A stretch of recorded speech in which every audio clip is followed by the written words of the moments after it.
Sea bienvenida la doctora Ilana Mérida Martínez, quien es doctora en estudios regionales por la Universidad Autónoma de Chiapas en el Programa Nacional de Posgrados de Calidad del CONACYT.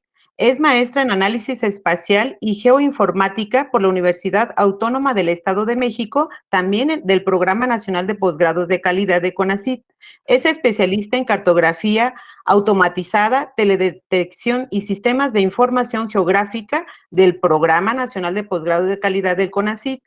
Es licenciada en Geografía y Ordenación del Territorio por la Universidad Autónoma del Estado de México, docente investigadora de la Universidad Autónoma de Chiapas, México, docente a nivel medio superior, miembro del Sistema Estatal de Investigadores del Laboratorio Nacional de Vivienda y Comunidades Sustentables del CONACYT, directora de tesis de posgrado en la Universidad Internacional Iberoamericana, España, Puerto Rico, México, dictaminadora de artículos científicos en revistas nacionales e internacionales, es capacitadora internacional en diversos temas de investigación como desigualdades sociales, pobreza y ordenamiento territorial.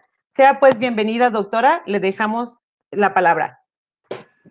Muchísimas gracias, le doy pues las gracias a todo el personal que hizo posible el día de hoy esta conferencia, más que nada una plática, ¿no? Una plática entre amigos, entre personas que tenemos pues temas afines, como en este caso pues es el territorio, y cuáles son aquellas características pues que se encuentran en él, ¿no? Para que nosotros podamos tomar decisiones basadas en las múltiples realidades. Entonces, les doy la más cordial bienvenida a todos los asistentes, funcionarios públicos que nos acompañan, personal de la Secretaría de Educación, investigadores, docentes, al público en general, pues bienvenidos y muchas gracias por este espacio. Espero que sea un espacio bastante grato y de mucha riqueza y aprendizaje, y pues al final hacemos algunos comentarios, ¿no?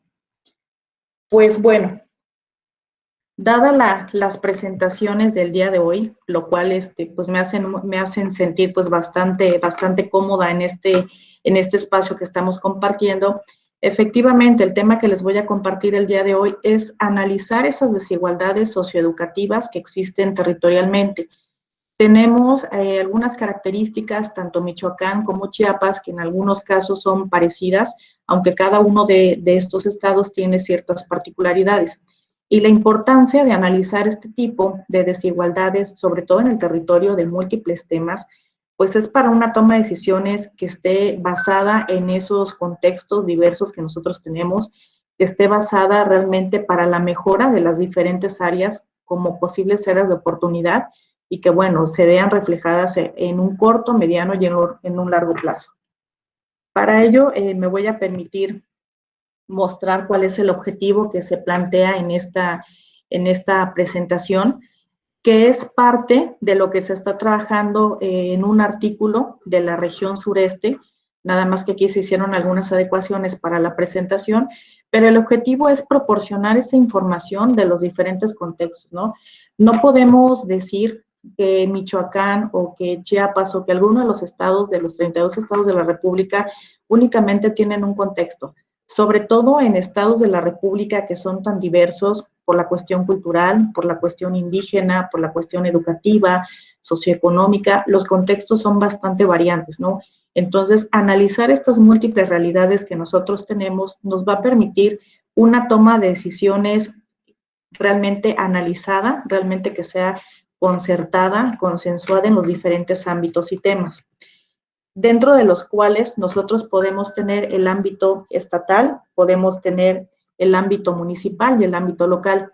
Las decisiones pueden ir a lo mejor de la parte, si nos vamos a una escala vertical, podemos tomarlas, ¿no? Para que obviamente cada una de estas escalas que está en congruencia con ese desarrollo territorial, que al fin de cuentas es donde nosotros visualizamos este tipo de relaciones de variables educativas, sociales, culturales, políticas y económicas, pues realmente vayan de la mano, ¿no? Y tan es así que nosotros sabemos que los proyectos pues están alineados a una política nacional, ¿no? Tenemos los planes nacionales de desarrollo, los planes estatales y los planes municipales. Entonces, en este sentido, el tener esa congruencia nos permite también ser congruentes en esa toma de decisiones, pero un poco más analizada. Entonces, es lo que buscamos como objetivo de esta charla que vamos a dar el día de hoy. Y bueno, ¿Cuáles son los temas de los cuales nosotros podemos analizar información? Pues es hacer un análisis multivariable, un análisis de los diferentes aspectos que convergen territorialmente, como puede ser el ámbito social, el ámbito educativo, que es lo que nos tiene el día de hoy aquí en este 26 de noviembre, el ámbito económico, que está muy relacionado, y el cultural, que si nosotros vemos el ámbito cultural, económico y social, pareciera ser que son determinantes de un desarrollo o un retroceso que pueda tener el ámbito educativo en algunos escenarios.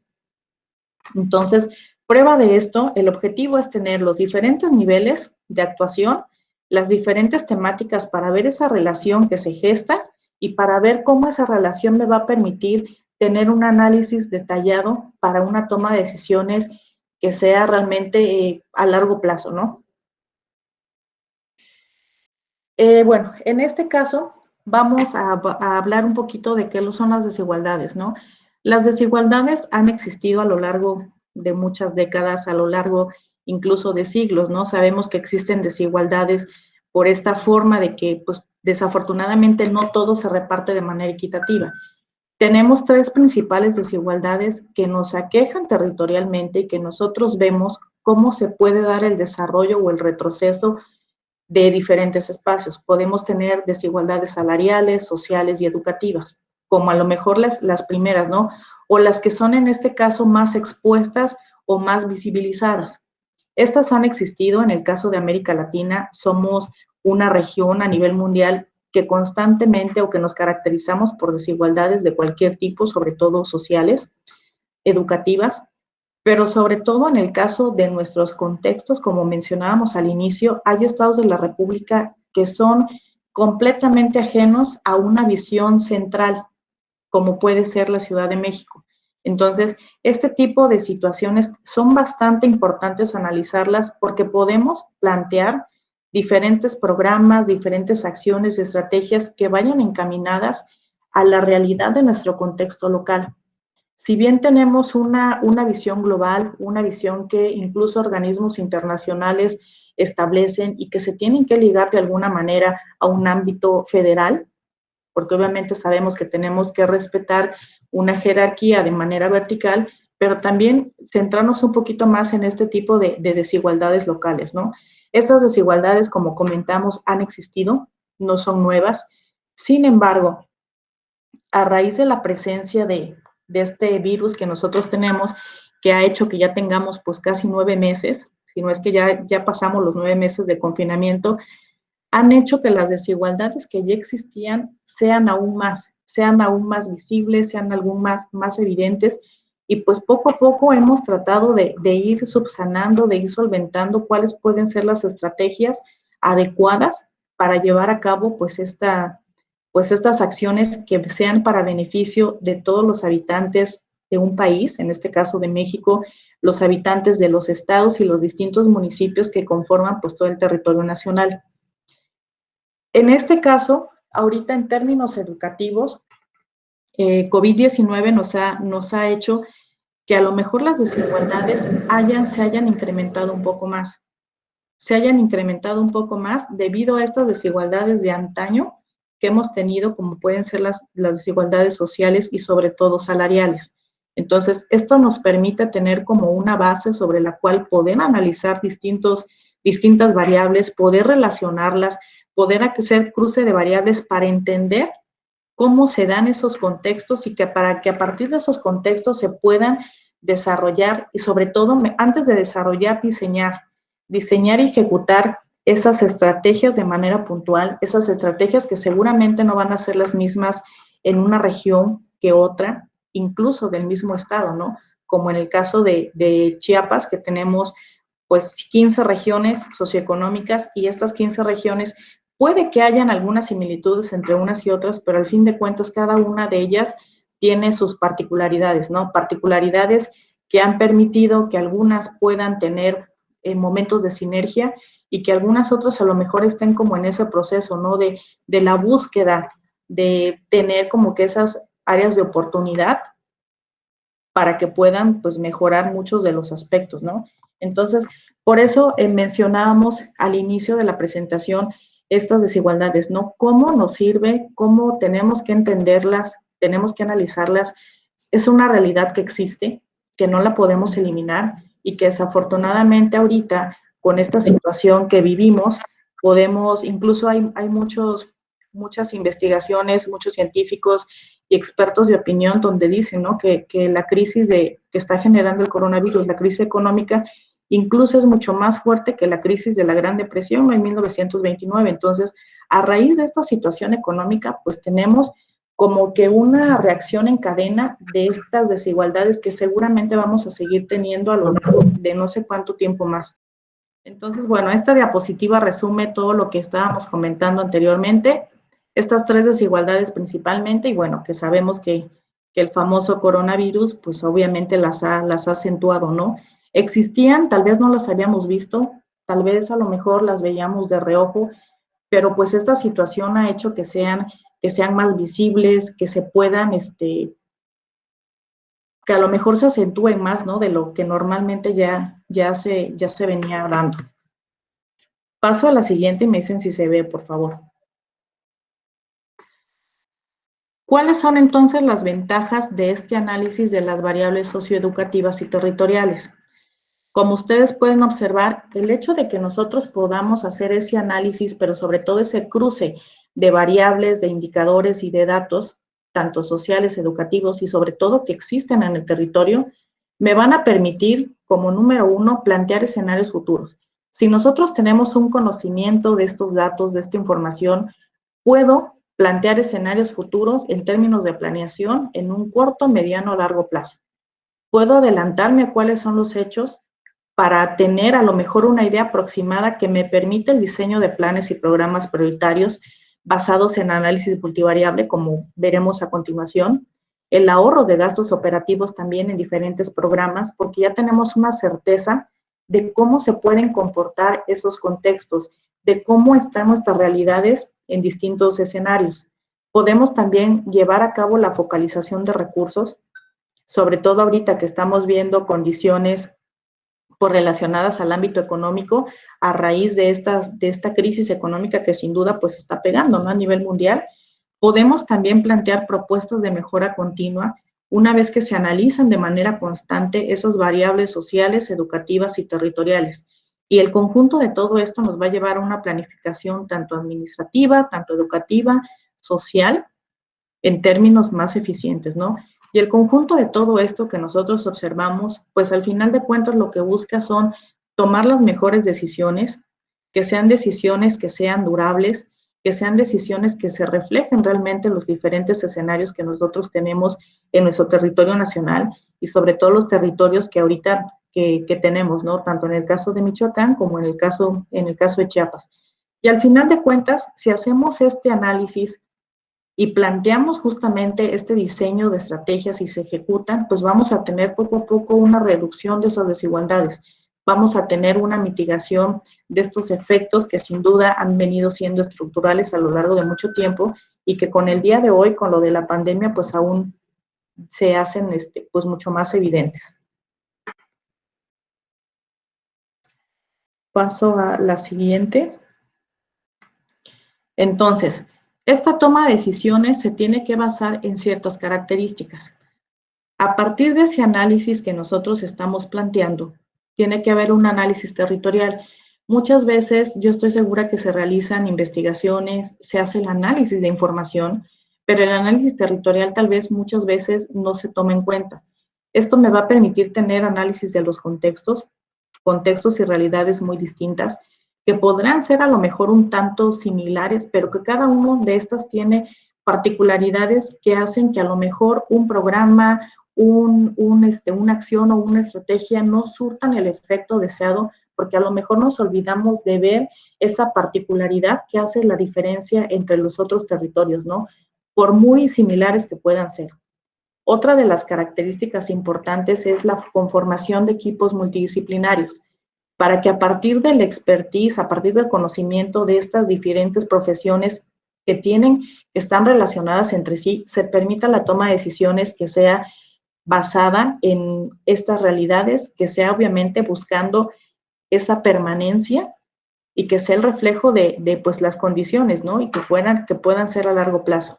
El análisis de las condiciones socioeconómicas que muchas veces van a determinar muchas de las características que nosotros tenemos y sobre todo las condiciones educativas que me atrevo a decir que están derivadas o son estrechamente relacionadas con esto, ¿no?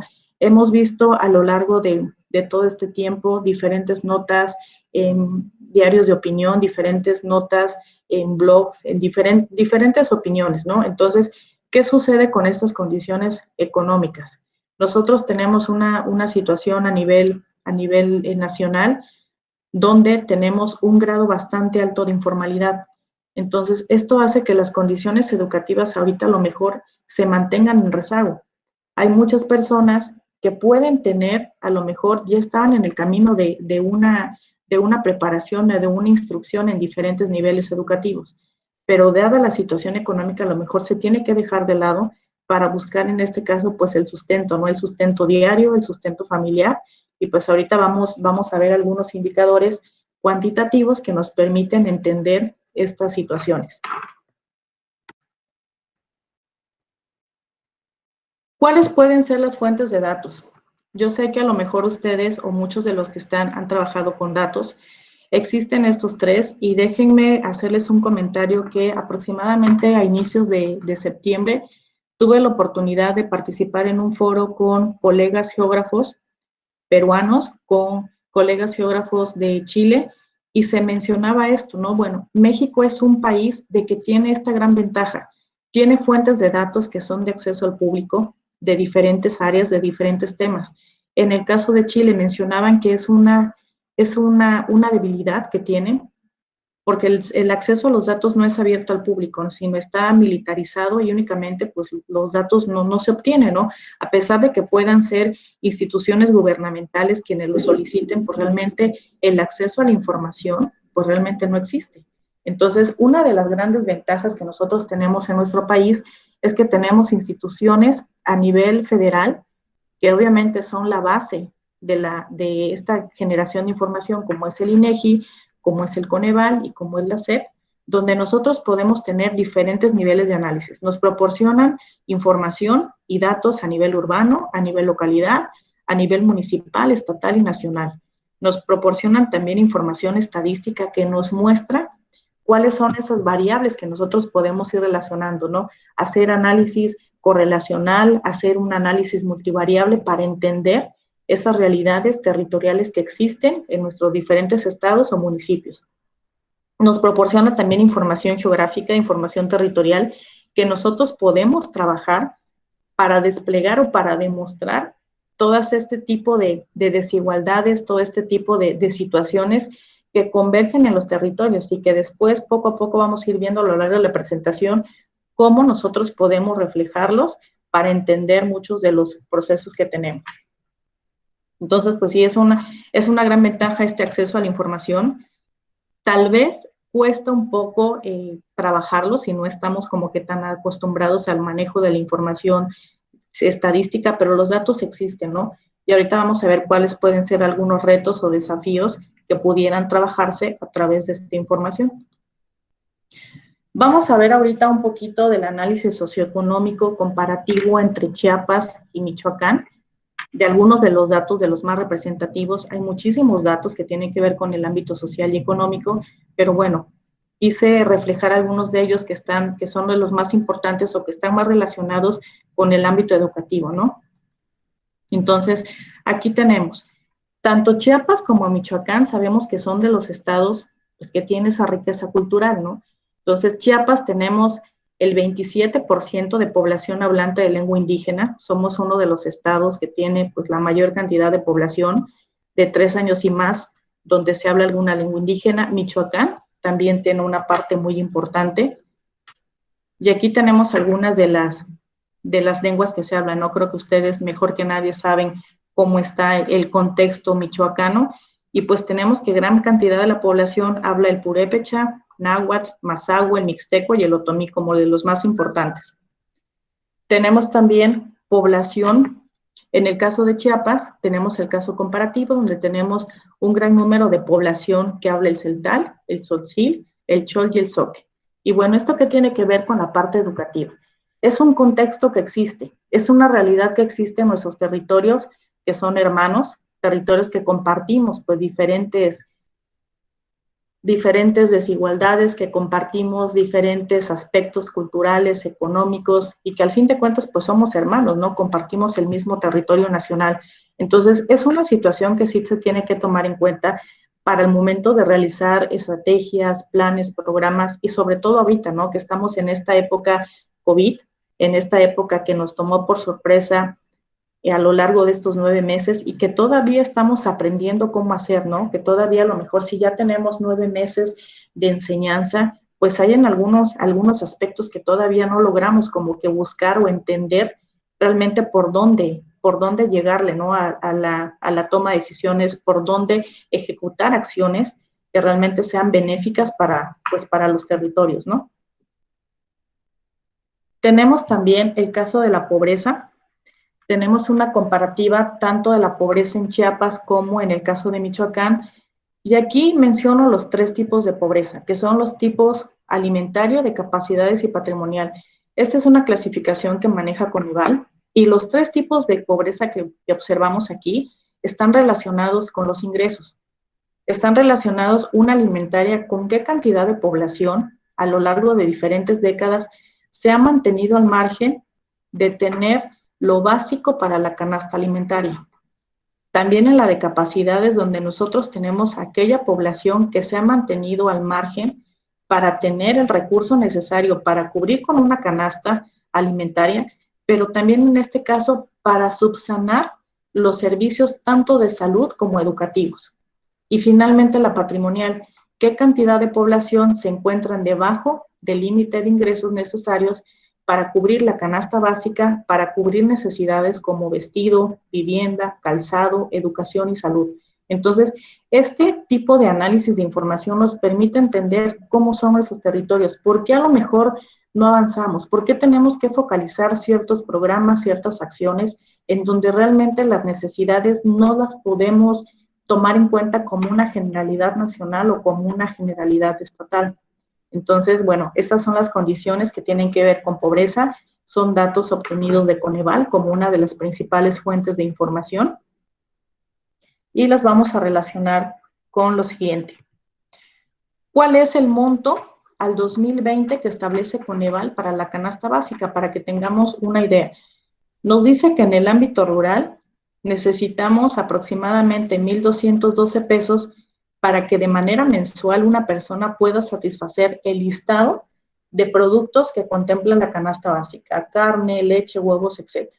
También necesitamos en el ámbito urbano, obviamente esto se hace un poquito más desigual, ¿no? Tenemos 1,681 pesos que también de manera mensual una persona tiene que tener para satisfacer esas necesidades.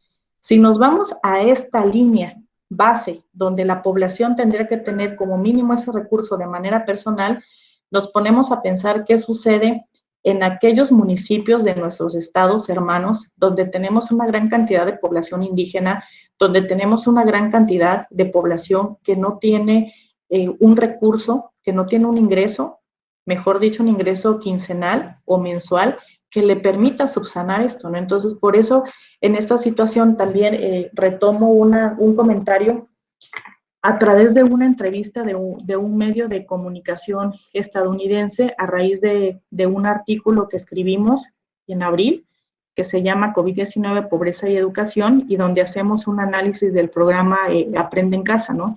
Y me decía esta persona, bueno, ¿qué sucede en los Altos de Chiapas?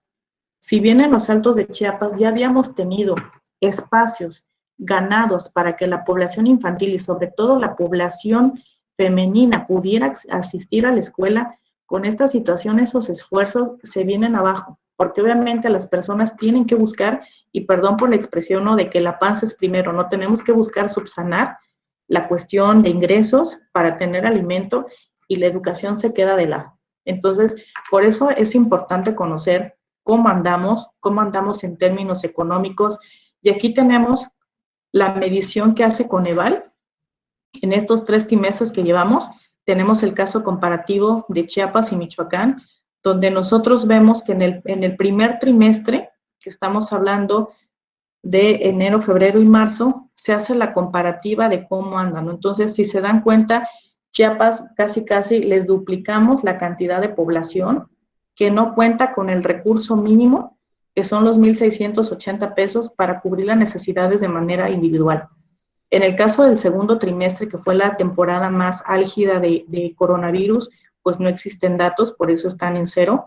Y ahorita el tercer trimestre que se vuelve a analizar, también, ¿no? Desafortunadamente en Chiapas, pues llevamos un número bastante importante, donde también tenemos muchísima población que se quedó debajo de ese límite de ingresos para cubrir esta necesidad básica, ¿no? Entonces, las cuestiones educativas, por eso podemos entenderlas, todas estas fallas que a lo mejor nosotros vemos en el día a día, ¿no? Como docentes, ¿no? En el caso de la manera personal, en la docencia en una universidad pública y tal vez en la docencia en escuelas privadas, donde los contextos pudieran ser muy distintos, pero también tienen esas particularidades que convergen, ¿no?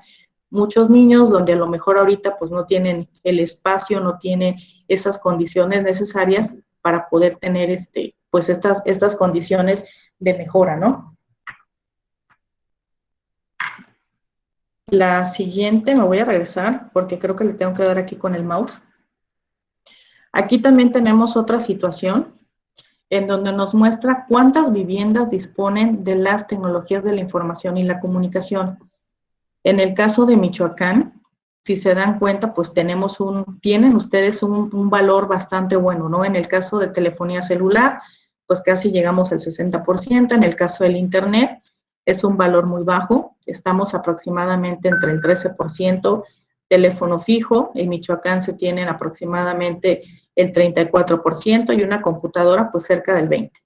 Mientras que para Chiapas, pues las condiciones pues no son tampoco nada alentadoras, ¿no? Entonces, esto también nos explica muchas de las dinámicas actuales que nosotros estamos teniendo a raíz pues, del coronavirus.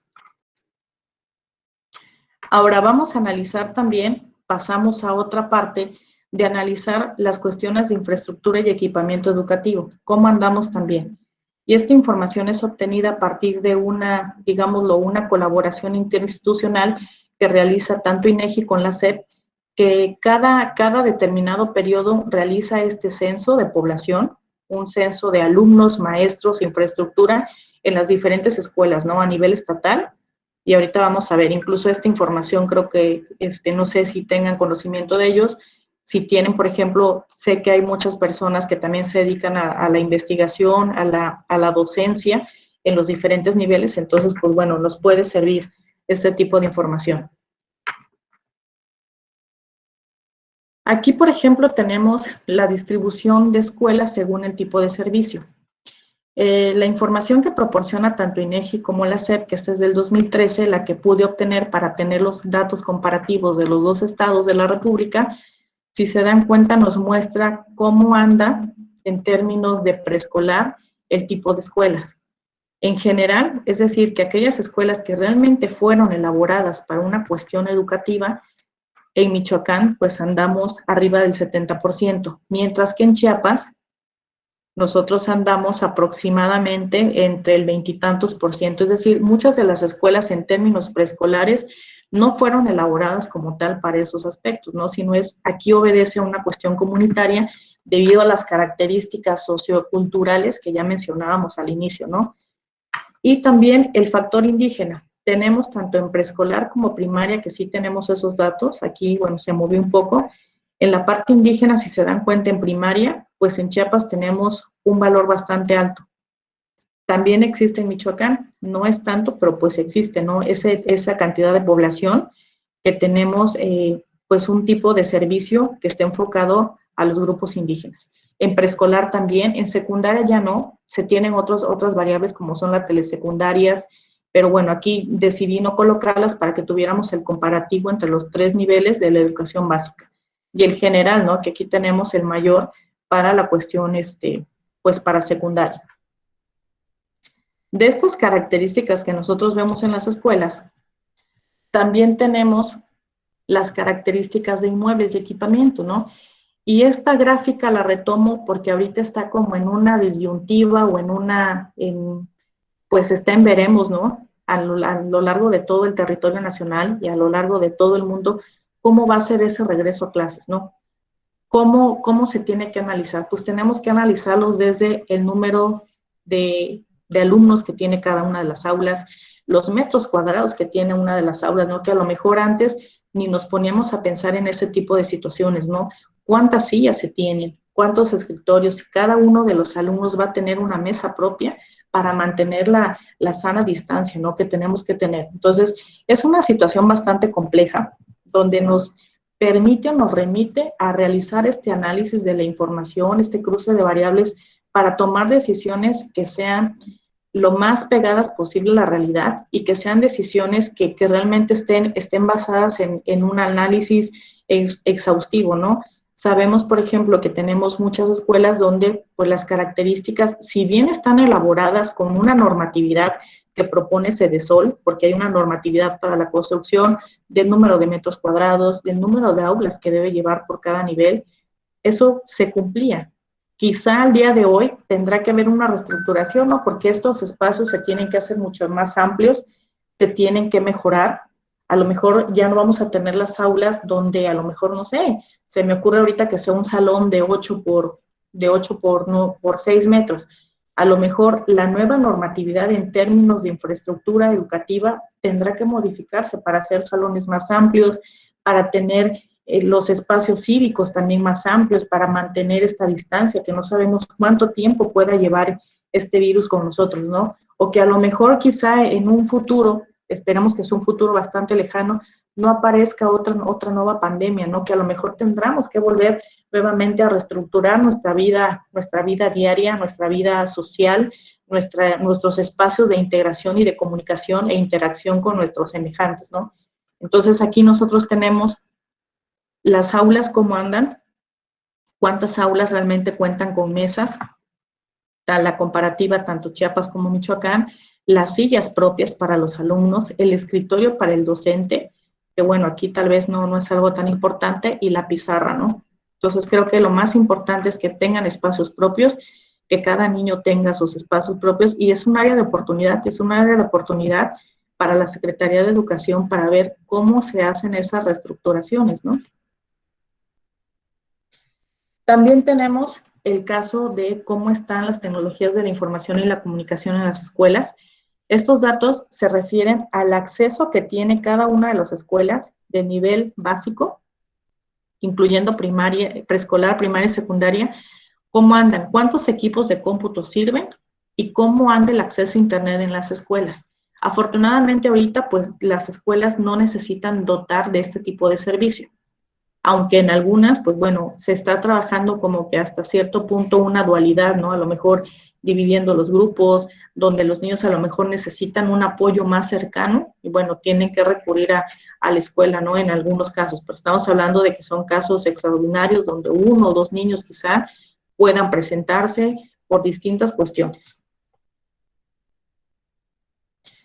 Y esta información también se me hizo bastante importante, y esto tiene que ver con el INEGI, en donde nos dice, bueno, cómo andan también los alumnos con algún tipo de discapacidad para entender también estas desigualdades, sobre todo educativas, ¿no? Cómo hacerle, porque es una realidad que nosotros tenemos, donde tenemos casi 2.500 alumnos con algún tipo de discapacidad, y a partir de este total, bueno, se desagrega entonces, ¿no? Aptitudes sobresalientes, problemas de lenguaje, problemas de aprendizaje, trastorno por déficit de atención e hiperactividad, el trastorno del espectro autista, la discapacidad intelectual, la discapacidad motriz, hipoacusia, sordera, baja visión y ceguera. Entonces, este otro grupo minoritario, afortunadamente, de población, pero que existe, y que se encuentra en condiciones desiguales con respecto al resto de los alumnos, ¿cómo hacerle? ¿Cómo hacerle con un retorno a clases después de la situación que vivimos a causa de un virus? ¿Cómo hacer para la adecuación de los planes y programas? ¿Cómo hacer para la modificación curricular? Entonces, pues son áreas también de oportunidad y que sin duda son un reto. No es algo sencillo, pero que es una realidad, ¿no? Que a lo mejor no vemos, pero existe.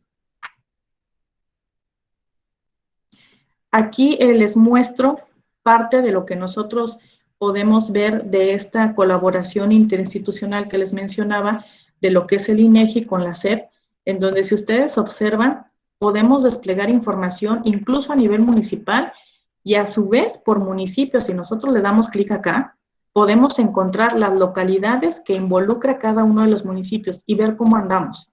En este caso nos está mostrando cuántos centros de trabajo existen, el personal que existe en cada una de estas localidades, el número de maestros, alumnos. Esta es una población censada, es el censo de escuelas, se saca una muestra, pero bueno, nos da una idea como bastante aproximada a nivel incluso localidad, de las tantas localidades que tiene cada uno de los estados de la República, y bueno, en este caso, pues el caso de Michoacán de Ocampo. Ahora pasamos al análisis territorial relacional. ¿Por qué lo llamo análisis territorial relacional? Porque si bien ya nosotros expusimos o mostramos algunos de los indicadores sociales, culturales, económicos y educativos, esto también cómo se expresa o cómo lo analizamos territorialmente para una toma de decisiones, para una planeación que me permita que sean acciones y estrategias que sean duraderas, que sean a largo plazo, ¿no? Aquí tenemos el caso del estado de Michoacán. Y aquí lo que me permito mostrar son todos los centros de población. Tenemos la ciudad de Morelia y los centros de población más importantes, que son aquellos polígonos o aquellos puntitos en amarillo. Tenemos cómo está la comunicación o la accesibilidad a través de una red carretera, cómo se comportan. Aquí nosotros, afortunadamente, de lo que nosotros observamos, los grandes centros de población están comunicados. Sin embargo, observamos distintas localidades dispersas, que es uno de los grandes problemas que nosotros tenemos en México, la dispersión de población, en donde resulta sumamente complicado llevar de todos los servicios, dotar de todos los servicios a estas localidades, ¿no? Que pueden ser localidades incluso desde un habitante hasta menos de 2,500. En el caso de INEGI, maneja la información como un centro urbano, como mínimo 2,500 habitantes.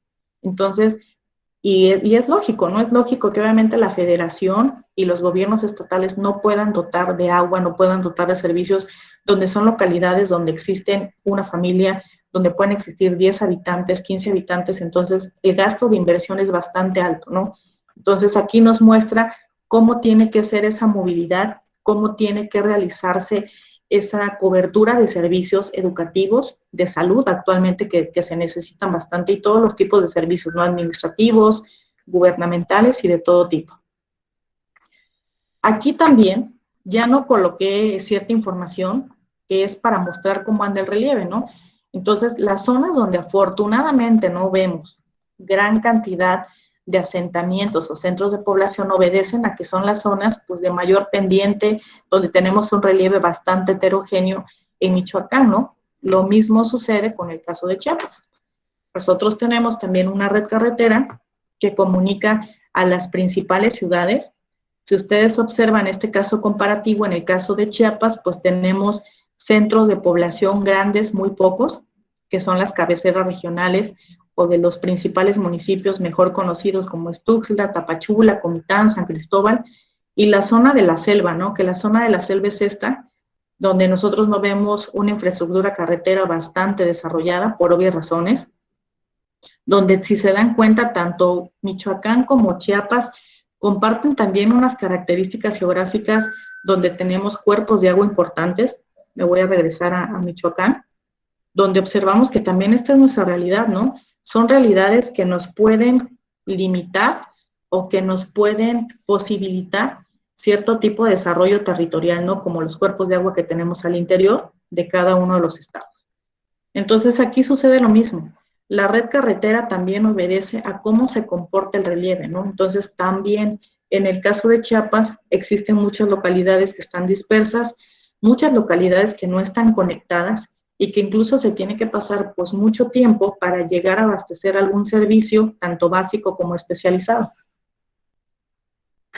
Vamos a pasar a otra. Aquí tenemos el caso de Michoacán. Y aquí nosotros estamos viendo con los diferentes puntos, los puntos más chiquititos nos muestran aquellas localidades de menores de 2.500 habitantes, desde donde puede ser desde un habitante, de acuerdo a la información que INEGI proporciona, hasta 2.500 como tope. Entonces, si se dan cuenta, hay una gran cantidad de asentamientos, pero obviamente estos asentamientos tienen diferentes características. El mayor desarrollo obedece a la zona más llana, por así decirlo, que tienen ustedes en Michoacán, donde los puntos rosas tenemos localidades de 2.500 a 14.999 habitantes, que ya se consideran zonas urbanas, donde ya se justifica la implementación de algún tipo de equipamiento educativo, de salud, administrativo, de recreación, etcétera. Y donde tenemos aquellas localidades mayores a 15.000 habitantes, donde obviamente estos ya son los desarrollos, no son los nodos que nos van a permitir la dotación de servicios y equipamientos o bienes y servicios, mejor dicho, tanto básicos como especializados a las diferentes regiones y municipios de lo que es el estado de Michoacán. Tenemos también la comparativa de Chiapas. Aquí, pues igual, ¿no? Tenemos un montón de localidades muy dispersas, menores a los 2.500 habitantes. Tenemos también localidades entre los 2.500 y los 14.999 habitantes que se encuentran también dispersos en todo el estado, la zona de los Altos de Chiapas, y tenemos pocos, si no me recuerdo son 17 localidades en el estado de Chiapas, de las 190 y tantos mil localidades que tiene nuestro estado, donde solo 17 cumplen con una característica mayor a 15.000 habitantes, donde estos tienen que tener esa carga de dotar tanto de bienes y servicios a su población municipal y a los municipios circundantes. Entonces, este análisis que nosotros estamos viendo territorial con la unión de elementos socioeconómicos, educativos, culturales, nos va a permitir tomar decisiones pues más certeras. Volvemos a ver el caso de Michoacán y aquí cada uno de los municipios hace referencia a algún porcentaje de pobreza. El color más tenue, que es Morelia, con ser la capital del estado, pues tiene un nivel de pobreza entre el 20 y el 40% de sus habitantes, donde tenemos distintos municipios donde el porcentaje de pobreza se encuentra entre el 80%, no al 100%, pero pues sí vamos a tener niveles del 80%, y los puntos nos están mostrando cómo anda la marginación, que al fin de cuentas son condiciones socioeconómicas poco favorables para el desarrollo pues, de un estado, ¿no? Entonces tenemos una marginación muy alta, es decir, donde mucha población se mantiene al margen de tener esas capacidades para desarrollarse de manera personal, económica, social, educativa y demás, ¿no? Y pues aquí está bastante mezclado, tenemos una heterogeneidad social bastante marcada en el caso del estado de Michoacán. Y bueno, ya no pude hacer la comparativa exactamente igual para el caso de Chiapas, pero bueno, retomo este mapa que nosotros agregamos en un artículo que les comentaba que se publicó en mayo. Bueno, nos lo dictaminaron, si no me recuerdo, en mayo, junio, donde nosotros mostramos cómo anda Chiapas, ¿no? Entonces aquí igual tenemos los niveles de pobreza. Aquí, si se dan cuenta, los niveles de pobreza mayores obedecen a la región de los Altos de Chiapas. La región de los Altos de Chiapas, caracterizada por tener la mayor cantidad de población indígena, por tener la mayor cantidad de dispersión poblacional, por tener la mayor cantidad de localidades que están inaccesibles. Entonces, esas son nuestras características. Tenemos una pobreza moderada, que son los puntos en color morado, y una pobreza extrema, ¿no? También tenemos, desafortunadamente, pobreza extrema, y somos, me atrevo a decir, que uno de los estados o el primer estado de la República que tiene esas condiciones, y pues aquí vemos, ¿no? Está concentrado también, si se dan cuenta, en la zona de los Altos.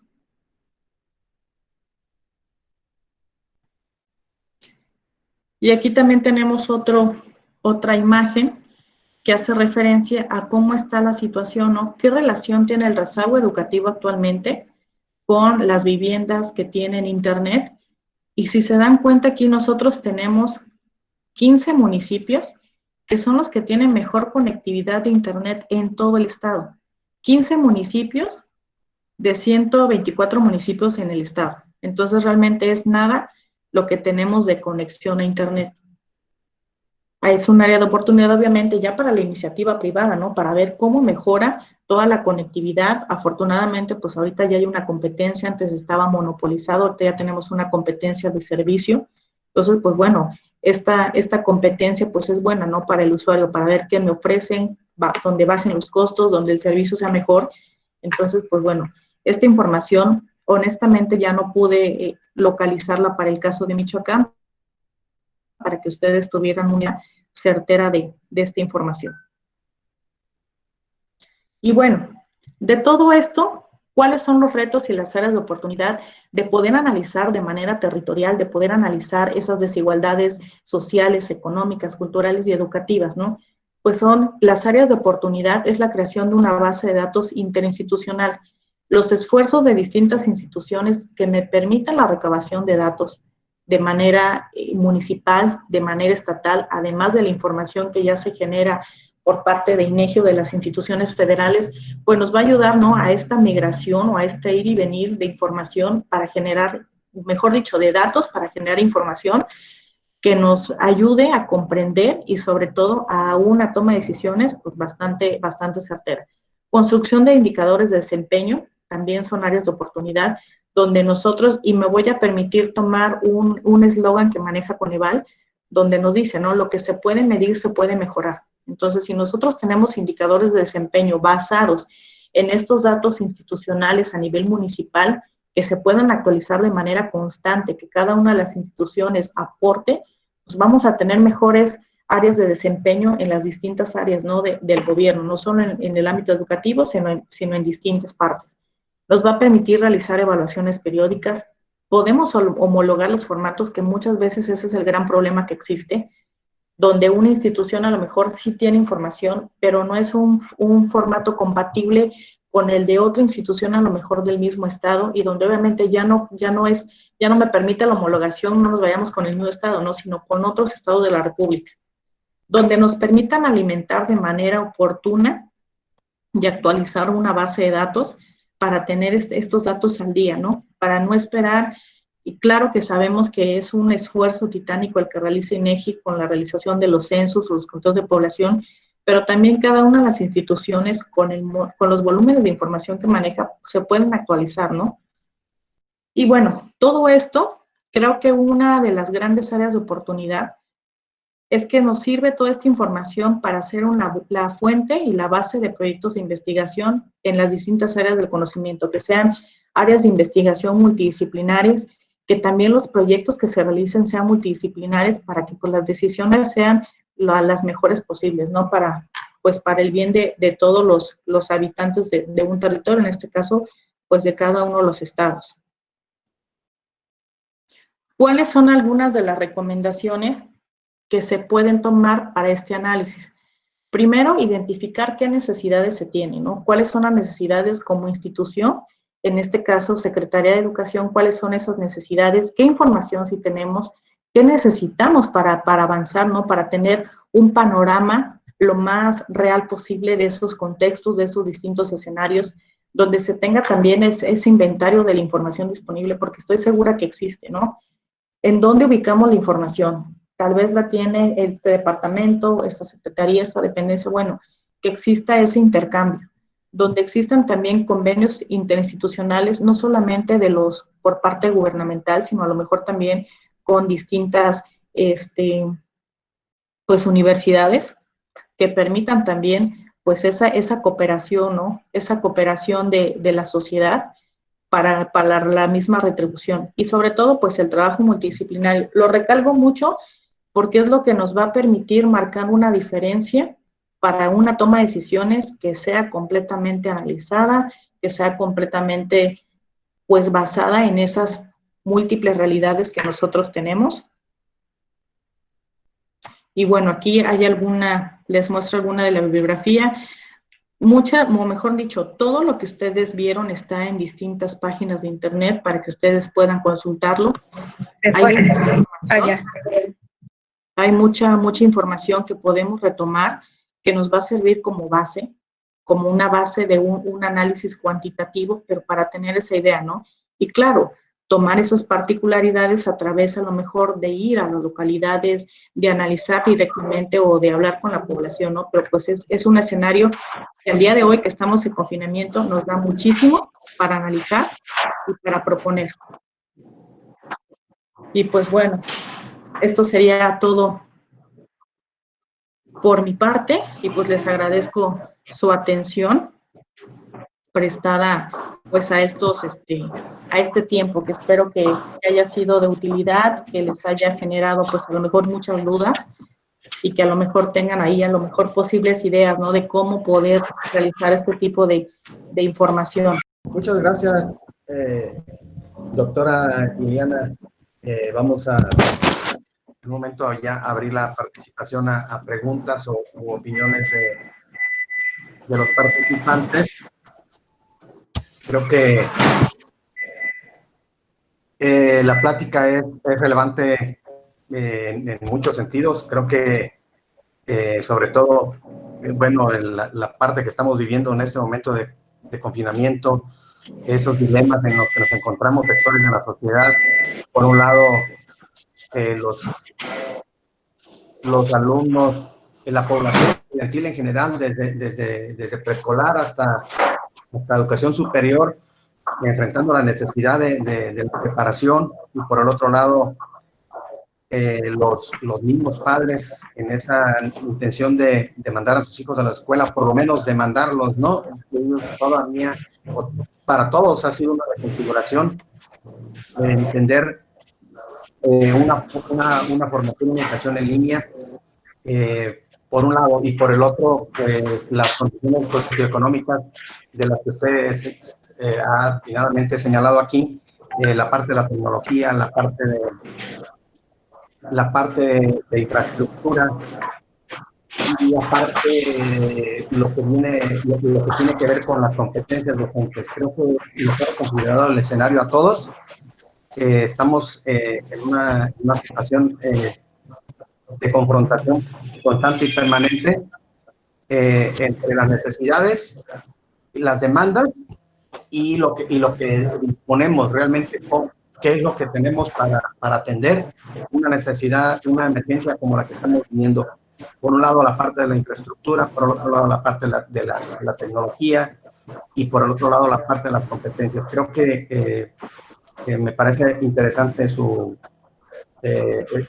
conferencia, sus opiniones, cómo estamos en ambos estados, y como usted bien lo decía, no solamente en ambos estados, en toda la República, en el mundo nos está reconfigurando la parte de educación, la parte de investigación también, cómo abordar todos estos problemas desde la investigación, pero a partir de equipos multidisciplinares que empiecen a atender y a buscar las soluciones para este tipo de teniendo en el camino que estamos teniendo ahorita frente a una necesidad, por un lado, de protección de la salud de las personas, y por el otro lado, pues la alta demanda de los padres de familia, por un lado quienes no tienen los recursos, y por el otro quienes los pocos que sí lo tienen, cómo manejarlos y cómo trabajarlos adecuadamente. Creo que es muy pertinente, son pertinentes sus reflexiones. Le agradezco sus comentarios. Dejo la palabra para quienes deseen hacer alguna pregunta a la doctora Liliana. Doctora, interesante la conferencia. Creo que esos datos duros nos reflejan la situación tan abismal que con esta pandemia se dejó ver. O sea, se dejó ver aún por las grandes inversiones de los corporativos internacionales, que ahorita actualmente ya tenemos hasta constelaciones satelitales para poder ampliar la cobertura de banda ancha a muchos territorios de nivel nacional e internacional que carecen de ella. Pero más aún, el hecho de que también nosotros como docentes necesitamos estar permanentemente y constantemente capacitándonos sobre esto que ya lo manejábamos, pero que no era tan intenso por motivo de la pandemia, pero que además aún también ver de manera muy, muy especial para los docentes que están frente a grupo con los niños, quiénes sí tienen conectividad, quiénes tienen herramientas tecnológicas, quiénes tienen apoyo de los padres, como usted decía, en cuanto a las personas que tienen problemas de inclusión, por ejemplo, las personas que tienen problemas de educación especial, todas esas inclusiones que debemos de considerar y también considerar como docentes y como docentes investigadores, la participación tan primordial que se manifestó en esta circunstancia de los padres de familia. ¿Cómo hacer que sea efectiva? ¿Cómo hacer y dotar a ellos también de planes y programas para que interactúen junto con nosotros con esa responsabilidad compartida?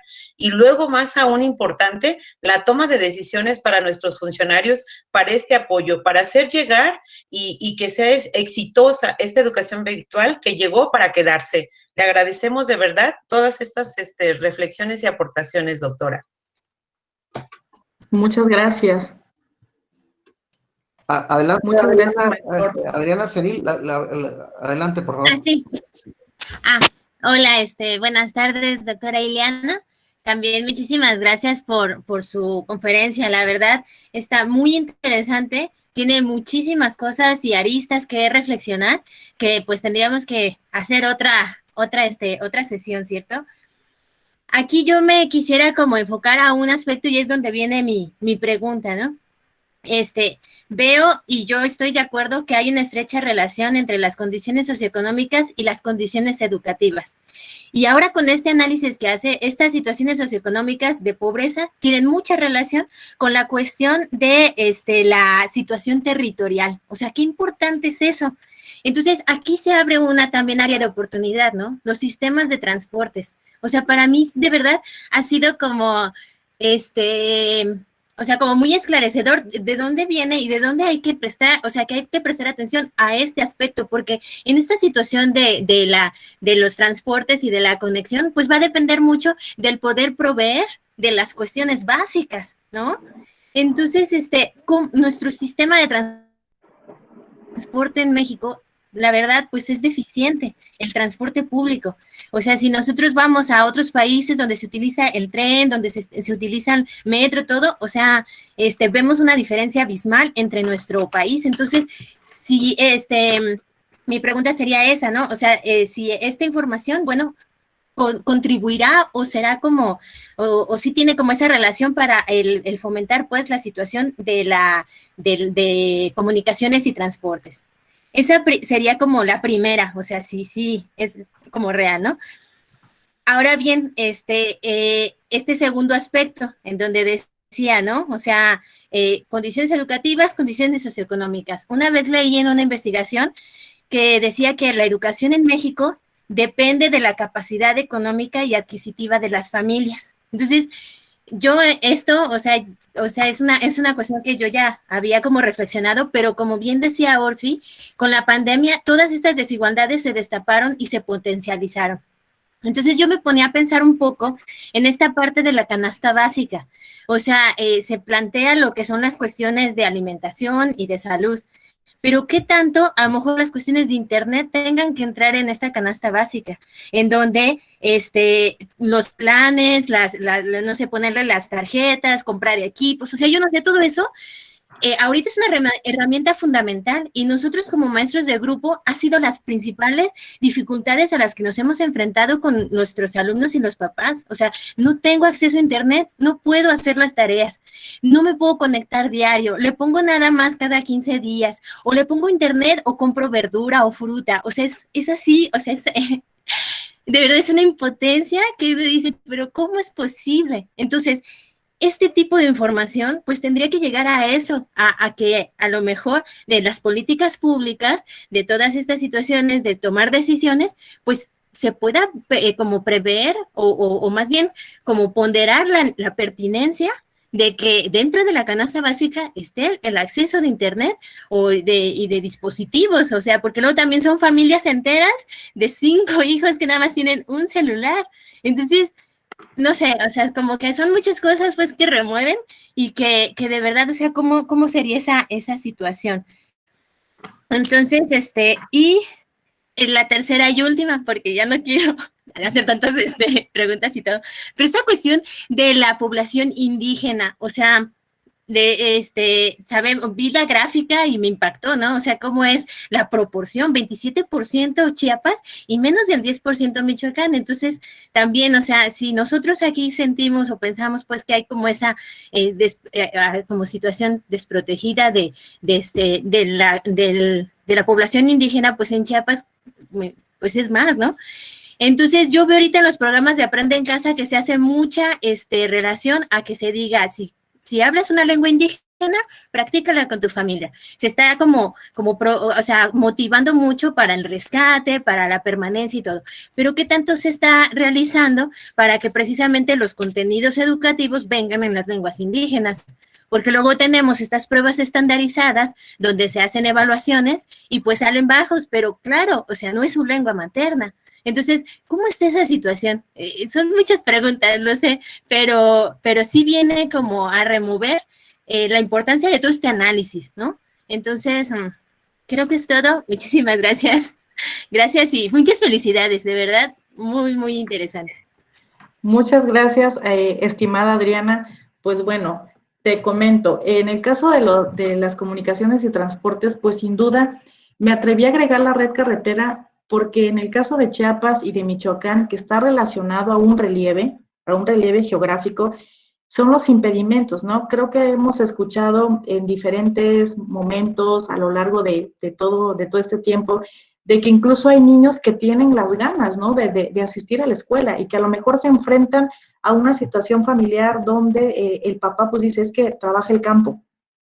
Y logran tener o ese convencimiento de asistir a la escuela, pero ¿qué sucede? Tienen que caminar a lo mejor 2 horas, atravesar un río, tienen que esperar a lo mejor a las 4 de la mañana para ver a qué hora va a pasar el transporte público que los va a llevar a la localidad donde tendrán que tomar otro, ¿no? Entonces, es tiempo invertido, es un desgaste a lo largo del tiempo y además de eso también es un recurso económico. Es un recurso económico donde se tiene que tomar 2 o 3 transportes en el día, ¿no? Entonces, bueno, en el caso, no nos vamos ahorita a estas situaciones, ¿no? De que está relacionado a una situación geográfica, a una situación de topografía y de un relieve. Ahora nos vamos al caso de la Ciudad de México, ¿no? De que creo que hemos escuchado de que una persona en promedio pasa 5 horas al día en un transporte, ¿no? Efectivamente, tenemos que buscar la manera de que estos lugares que sean accesibles, buscar la manera de hacerlos accesibles, ¿no? ¿Cómo le hacemos para que la población se acerque? ¿Cómo le hacemos para que cada vez más niños puedan tener acceso a la educación? Si ya tienen esa, por así decirlo, ¿no? La venia familiar para ir a la escuela, bueno, que la escuela se les lleve, ¿no? Buscar ese tipo de estrategias o de alternativas para que los niños vayan, ¿no? Y sin duda, pues es un área también de oportunidad conocer nuestro territorio estatal, municipal y local, para buscar la manera de tener sistemas de transporte modernos, sistemas de transporte que acompañen y que sobre todo que solventen estas necesidades que tenemos en las zonas rurales, que tenemos muchas zonas rurales. Creo que el ámbito urbano está solucionado de alguna manera. Tenemos, al menos aquí en Tuxtla, tenemos N cantidad de rutas que pasan por el mismo lugar, pero las zonas rurales están abandonadas, ¿no? Entonces, una readecuación de las rutas, una readecuación y modernización de sistemas de transporte que sean eficientes, que tomen en cuenta estas diversidades sociales que existen, ¿no? Eso sería en transportes. Y con la del Internet, pues sin duda, lo de Internet, la OMS, la Organización Mundial de la Salud, y también menciona, pues parte ya de un derecho, ¿no? O sea, ya se menciona un derecho universal, el acceso a Internet antes no se tomaba en cuenta, antes era un bien que alguna de las personas, pues como comprar una televisión, como comprar una computadora, no era un bien, pero ahorita pues es un derecho universal el tener acceso a Internet y más al día de hoy, ¿no? Más al día de hoy con este tiempo que llevamos de confinamiento, donde toda la comunicación pues ha sido a través de Internet, ¿no? Y para prueba pues es esta gran ventaja que a través de la plataforma Meet, pues podemos estar conectados Chiapas, Michoacán y de diferentes partes, ¿no? De la República. Entonces, son ventajas y como bien lo decías, ¿no? Hay situaciones donde, pues el papá dice, o compramos algo, o a lo mejor le pongo 50 pesos de internet, pero los 50 pesos de internet no te sirven más que para conectarte quizá a 40 minutos de clase. Y donde sabemos que en los espacios rurales las familias no son de 2 hijos. donde las familias son a lo mejor de 5 hijos, donde también hay que tener un espacio o un saldo para comunicarme con el exterior, ¿no? Porque ahorita la comunicación pues es una necesidad, donde a lo mejor los padres han tenido que invertir en celulares de gama media o gama alta porque un celular básico no me va a sacar de ningún problema. Donde un celular de gama media estamos hablando de una inversión de 5,000 pesos, ¿no? Pero ¿qué pasa cuando la población no tiene más que al mes 3,000 pesos para solventar las necesidades alimenticias y las necesidades básicas de 6 integrantes? Entonces, son retos bastante importantes en materia socioeconómica que nos van a ayudar a entender las cuestiones educativas, ¿no? El rezago educativo. Si nosotros buscamos estas áreas de oportunidad, ahorita, por ejemplo, en el caso de Chiapas, se están haciendo estos convenios interinstitucionales donde el gobierno del Estado, a través de la Secretaría de Educación, tiene contactos con diferentes instituciones, universidades, donde se busca la manera de, por ejemplo, aquí el caso de la universidad, el IAP, el Instituto de Administración Pública, hace días donó, no recuerdo exactamente el número de tablets para los alumnos que tenemos, en este caso alumnos de hablantes de lengua indígena que vienen de los Altos de Chiapas y que no pueden continuar con sus estudios, ¿no? Entonces, tenemos que buscar la manera de tener esas estrategias para reducir la deserción que de por sí ya existe en México, y que en estos días la deserción escolar es aún más, ¿no? Entonces, hay muchas cosas que podemos hacer, pero vuelvo a lo mismo, ¿no? Tenemos que conocer nuestro territorio, tenemos que conocer en dónde estamos parados, tenemos que conocer esas múltiples realidades y contextos que no es uno. Michoacán tendrá muchos, Chiapas tiene muchísimos, y el México en sí, nuestro país, pues tiene aún más, ¿no? Y los huecos, sí, como mencionabas, hay muchos huecos que son justamente estas áreas de oportunidad para la implementación de programas, para la implementación de estrategias, acciones y, por supuesto, políticas públicas a nivel federal y que permeen también a nivel estatal y municipal, ¿no? O viceversa.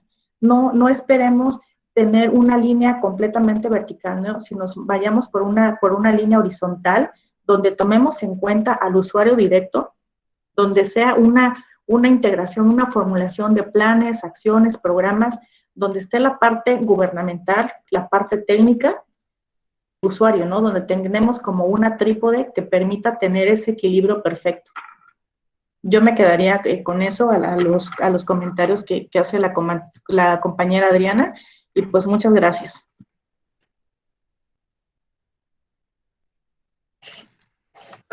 ¿Alguien más tiene alguna pregunta? Por aquí veo unas manitas levantadas.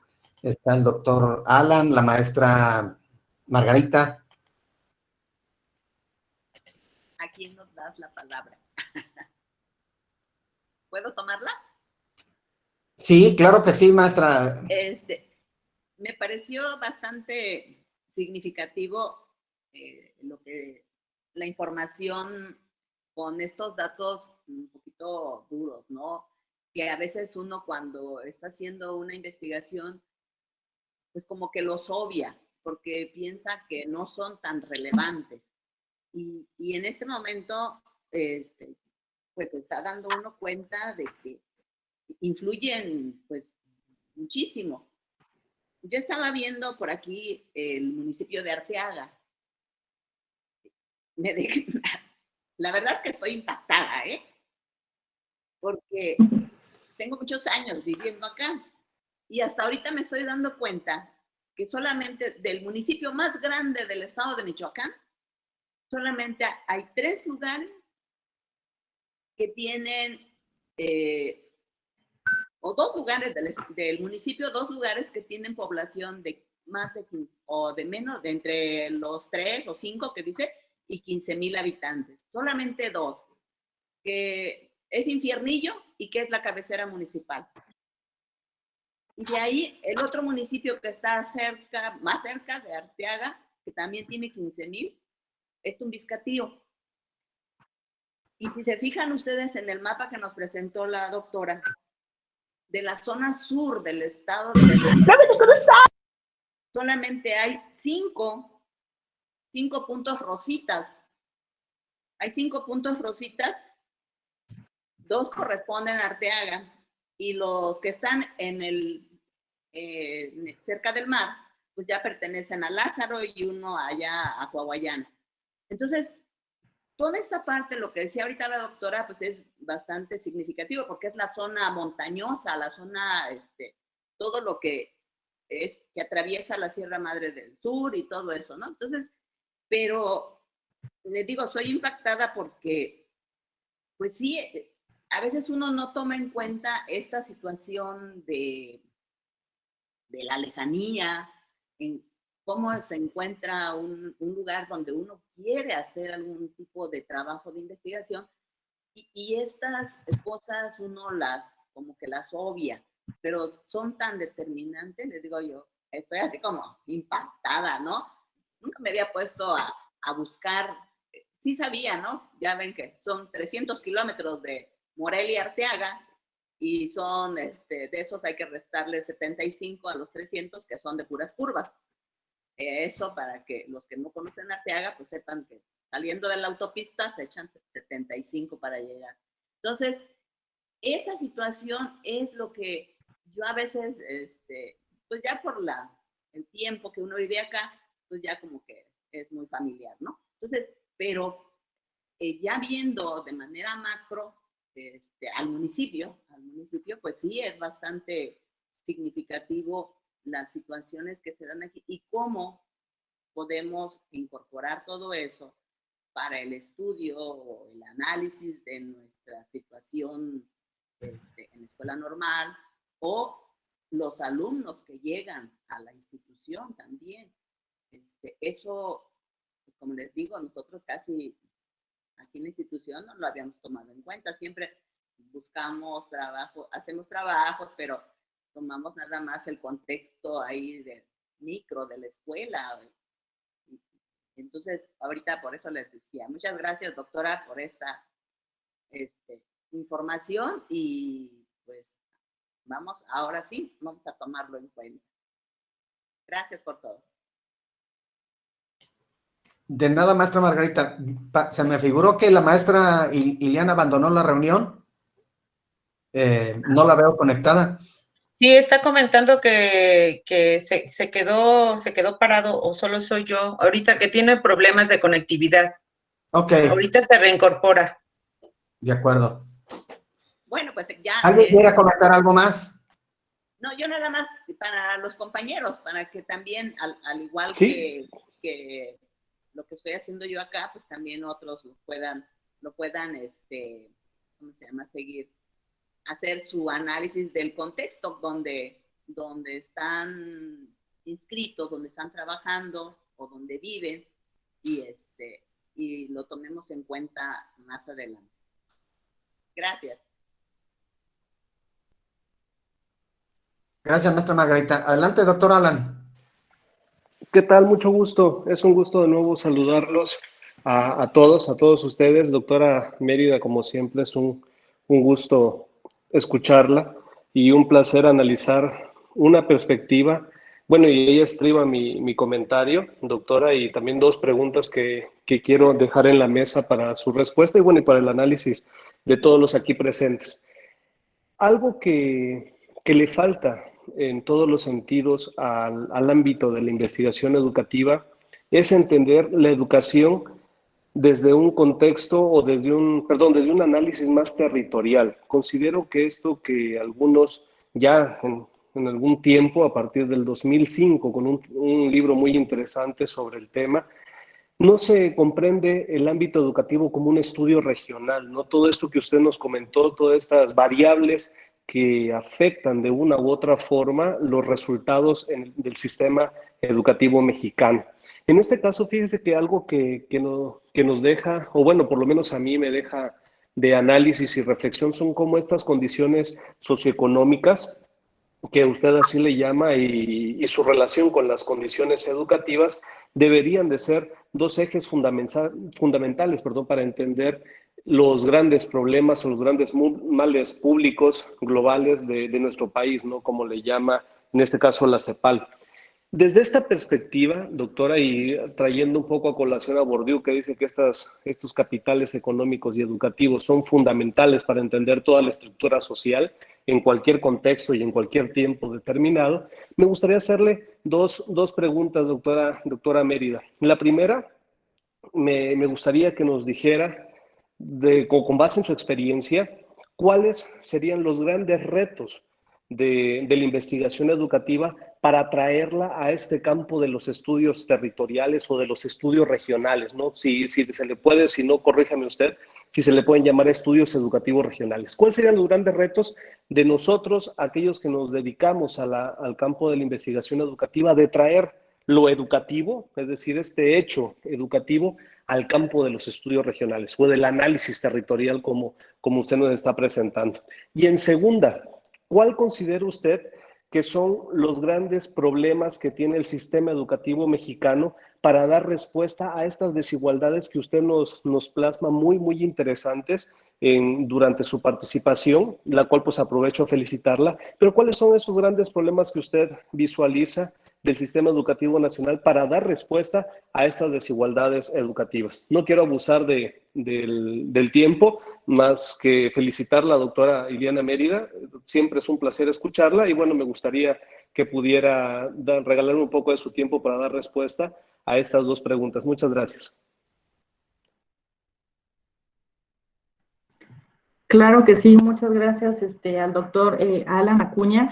Antes de pasar a las respuestas, hace rato tuve fallas con internet y una disculpa a Margarita, que ya no pude escuchar, o no sé si es una pregunta, pero bueno, voy a retomar el comentario de lo que ella estaba exponiendo, ¿no? Este tipo de situaciones, o lo que se explicaba, a veces nosotros cometemos ese error, ¿no? Y digo por cometemos porque también, en mi caso también sucede, ¿no? Pensamos que porque como tenemos muchos años viviendo en algún lugar, conocemos nuestro territorio, ¿no? Y la realidad es que no es esa. Conocemos a lo mejor la parte de ciertas dinámicas que tenemos de manera diaria, ¿no? Pero también tenemos que, sobre todo si nos dedicamos a la cuestión de la investigación, como que adentrarnos más en esos huecos, a lo mejor de información o de datos que nos van a permitir, pues, comprender muchísimas cosas. Y bueno, me quedo también con el comentario que hacía la compañera Margarita. Qué bueno que ahorita le surgió, pues, esas dudas de que bien exponía, ¿no? De Arteaga. Entonces, bueno, para mí eso es bastante maravilloso, de que pudo ver esa información, le surgen distintas dudas, distintas incógnitas que pues seguro a partir de ahorita pues va a seguir investigando, ¿no? Y respondiendo a la pregunta del colega Alan Acuña, agradezco por los... ¿Y cuál creo que es? Yo creo que una de las cuestiones principales por las cuales no se realiza actualmente una investigación educativa en el ámbito regional, yo creo que es mucho por desconocimiento. Es desconocimiento de que tiene que ver con una cuestión de donde nosotros podamos involucrarnos a través de estos equipos multidisciplinarios. Muchas de las cosas por el mismo chip que a lo mejor traemos cada uno de nosotros en la formación, y aunque nosotros hayamos realizado diferentes investigaciones o donde nosotros a lo mejor podamos haber continuado nuestros estudios, podemos tener en este caso a lo mejor esos pendientes de información. Entonces aquí lo válido es buscar, ahorita qué bueno que ya surge esta información y que haya ahí como que ese punto de curiosidad, ¿no? Que bueno, espero que muchas personas puedan retomar esta información, les quede como esa curiosidad para buscar la manera de cómo integrar. Entonces, es integrar esta información territorial, es buscar cómo podemos integrar esos datos, cómo podemos analizarlo. Si bien van a ser datos cuantitativos nuestra base, nos van a servir como un escenario, un contexto general para partir en la búsqueda de esas cuestiones tan particulares que nos pegan en algunos municipios o en algunos territorios, ya sean nacionales o en este caso también pues estatales. Entonces creo que eso obedece. Y la segunda pregunta que hacía, ¿cuáles son como que esas dolencias que tiene el sistema educativo? yo creo que una de las grandes dolencias, me atrevo a decir, es esta situación, ¿no? Que a lo mejor hace falta como que ser un poquito más, no sé si sea la palabra correcta, tal vez un poquito más empáticos o tal vez ser un poquito más, como que abiertos a la información, abiertos también a la experiencia que se pueda tener de las diferentes disciplinas, donde no se tomen decisiones de manera unilateral, sino se puedan tener estas decisiones basadas en distintos criterios que permitan la construcción de estas políticas educativas, donde permitan la construcción de políticas públicas que realmente beneficien todas las áreas.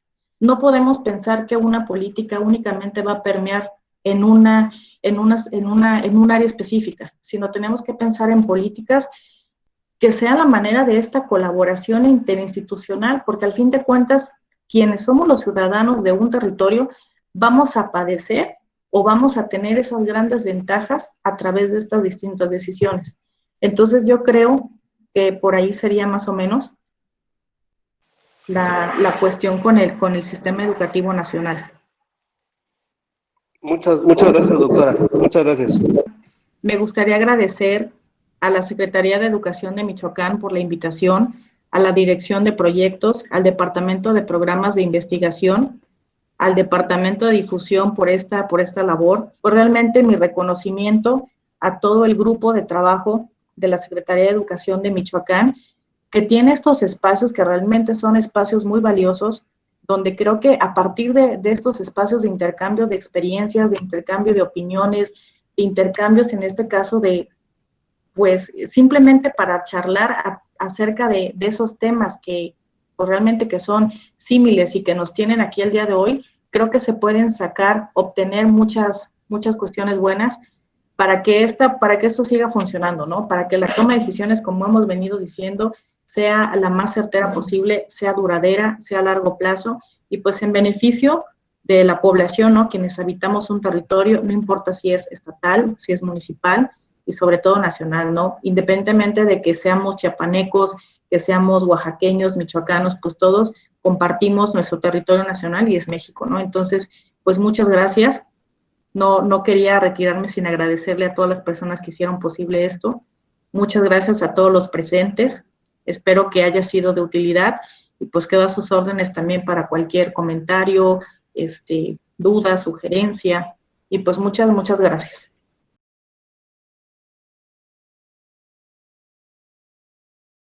Gobierno de Michoacán. Michoacán se escucha.